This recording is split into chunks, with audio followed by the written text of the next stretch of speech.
Monsieur le député, nous passons à la question suivante de Madame Ahalouche sur la prise en charge du spectre autistique et le soutien aux familles. Vous avez la parole. Merci Monsieur le Président, Madame la Ministre, chers collègues.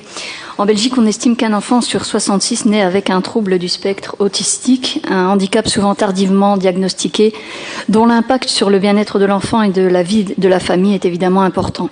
Alors, afin d'agir pour une meilleure prise en charge de ces enfants, CAP 48 y consacre d'ailleurs cette année sa campagne de sensibilisation. Aujourd'hui, à Bruxelles et en Wallonie, la situation est grave. Les centres de diagnostic sont surchargés, les délais d'attente sont trop longs et les familles sont partagées entre l'incompréhension, la solitude, la souffrance et la révolte.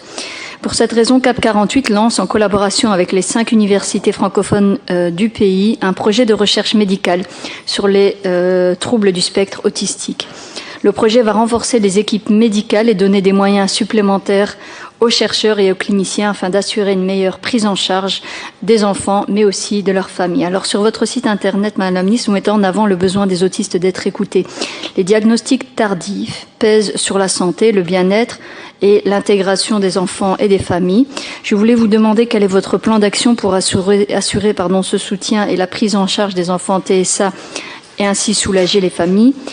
Fin 2020, un plan d'action interfédéral a été mis en place pour que régions, communautés et fédérales dialoguent et travaillent ensemble.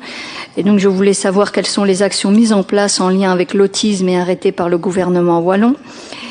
Jusque 16 ans d'attente pour un diagnostic TSA adulte, c'est ça la moyenne, 16 ans, et entre 1 an et demi et 3 ans d'attente pour un diagnostic pour les enfants. Or, l'enfant sans diagnostic ne peut avoir de suivi thérapeutique adapté, de suivi scolaire, d'inclusion. Et donc, que comptez-vous faire concrètement pour diminuer cette liste d'attente? Et alors, en termes de sensibilisation, pourquoi ne pas développer des campagnes de sensibilisation sur cette thématique TSA? Je vous remercie.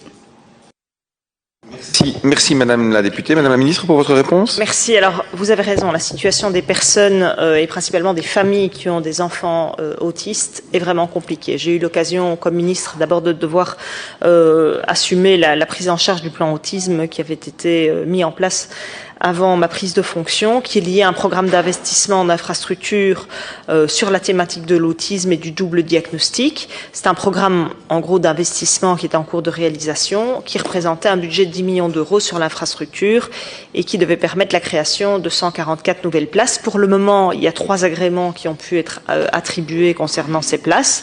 C'est les Jacinthes à Braine-l'Alleud, les Hautes-Ardennes à Vielsalm et l'Institut Scattelin à Scattelin. Mais ça veut dire que, grosso modo, ça ne fait jamais que 22 places. Donc on est loin des 144. L'ouverture des places est conditionnée à la construction des infrastructures. Ces projets sont suivis par la cellule infrastructure de la VIC qui les accompagne dans les différentes étapes du processus. Il y a d'autres actions en faveur des situations de grande dépendance, de handicap lourd ou d'autisme qui sont en cours de déploiement et qui sont nécessaires. Donc on a eu l'occasion de prendre une série de mesures pour rencontrer les objectifs qui sont notamment repris dans la déclaration de politique régionale où je prévois chaque année un budget complémentaire qui est réservé à la politique des cas prioritaires. Ça veut dire qu'en 2021, on a débloqué 4 millions d'euros, donc les places prioritaires qui sont ouvertes pour des personnes considérées comme prioritaires. Donc les personnes qui sont en liste d'attente passent par les cas prioritaires. On essaie de continuer cette politique pour éviter un moratoire et de permettre ainsi une institutionnalisation pour les personnes qui en ont le plus besoin. Donc 4 millions d'euros octroyés à la VIC, 2 millions aussi supplémentaires en 2022. Ce sont des moyens qui permettent de créer de nombreuses places supplémentaires pour des personnes qui sont lourdement handicapées, qui sont en situation d'urgence, en ce compris bien sûr des personnes qui ont des troubles du spectre de l'autisme. Et donc 160 places ont pu être créées en 2021.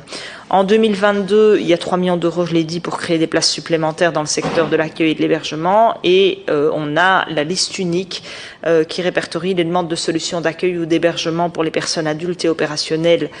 Et elle est opérationnelle, cette liste unique, à la VIC, qui permet d'avoir une vue en temps réel des demandes d'accueil ou d'hébergement en attente et de pouvoir adresser plus adéquatement les personnes dans les services susceptibles. Et puis, on a lancé des centres de revalidation fonctionnelle. Donc, comme vous l'avez dit, sur le diagnostic et sur la prise en charge, les délais sont très longs. Donc, c'est important d'ouvrir de nouveaux centres, des centres de référence qui ont soit pu être créés ou soit renforcés l'année dernière ou cette année. Par exemple, la Porte Bleue à Libramont, c'est un nouveau centre. Le centre de référence en autisme de Namur, qui est aussi un nouveau centre qui a été agréé, renforcé, qui a été financé par la Wallonie, le renforcement d'interaction à Mons, la création de 2 unités de petite enfance à Mons et à Liège, qui sont nouveaux aussi, et le renforcement en cours du centre de référence de Mons.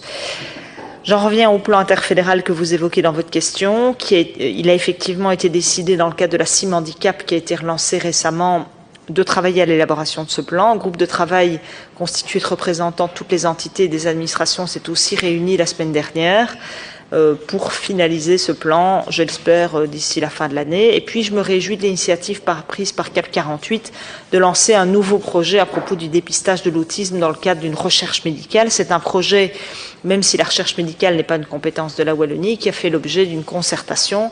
Et donc, l'administrateur délégué, Monsieur Tockert de CAP 48, est venu présenter à mon équipe ce projet qui vise à renforcer les équipes de chercheurs et de cliniciens et leur donner des moyens supplémentaires pour assurer un meilleur accompagnement.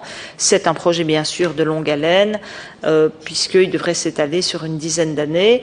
On a pris l'engagement de soutenir financièrement ce projet, à l'instar d'autres projets de recherche qui sont soutenus par CAP 48. CAP 48 finance à condition que les autorités publiques s'y engagent aussi. Et donc, on essaye ensemble d'améliorer significativement la qualité et la précocité du diagnostic parce que on voit qu'il y a évidemment des effets alors dès que le diagnostic et la prise en charge a pu être lancé. Le fait d'ouvrir des centres comme on l'a fait en 2021 et 2022 vont, je l'espère, faire en sorte de diminuer de manière très importante le délai pour pouvoir prendre rendez-vous, faire un diagnostic et être pris en charge. C'est vraiment nécessaire quand on entend les témoignages des parents ou des personnes atteintes d'autisme. Je pense qu'on a tous compris l'urgence et l'importance de trouver des solutions pour elles. Merci Madame la Ministre. Madame la députée, pour votre réplique. Merci Madame la Ministre pour les éléments de réponse. Je noterai 2 choses. La première, c'est qu'il y a une prise de conscience, en tout cas, de tout ce qui concerne les cas les plus lourds.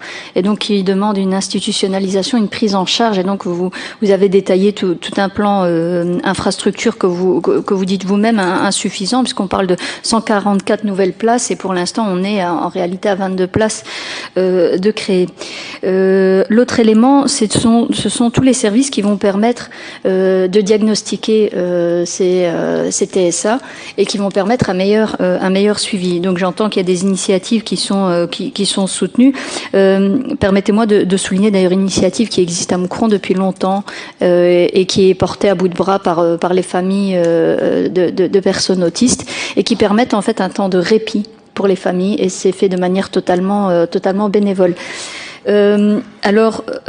J'aimerais aussi revenir sur le cas du CRAL, donc le centre de référence de Liège, parce que jusqu'ici on n'a pas trouvé de solution. J'avais interrogé votre homologue Madame Glatini à ce sujet, vu que c'était dans sa compétence, et qui m'avait assuré que des solutions seraient cherchées à ce niveau-là. Donc je rappelle que le CRAL c'était le seul service qui permettait de diagnostiquer notamment des personnes adultes, et il y avait 800 personnes sur cette liste d'attente, avec une capacité diagnostique de 50 par an. Donc on avait déjà un temps d'attente qui était long. Et ici, ils ont décidé de recentrer leurs activités sur les enfants. Donc il faut imaginer que ces personnes-là n'ont pas eu l'occasion d'être diagnostiquées enfants. Et donc maintenant qu'ils sont adultes, ils ont encore toujours cette difficulté pour être diagnostiqués. Alors j'entends le soutien que vous apportez au projet ici CAP 48. Et je pense que c'est très important en tout cas de continuer là-dessus. Les défis et les chantiers sont nombreux. Donc je continuerai à suivre cette question. Merci. Merci Madame la députée.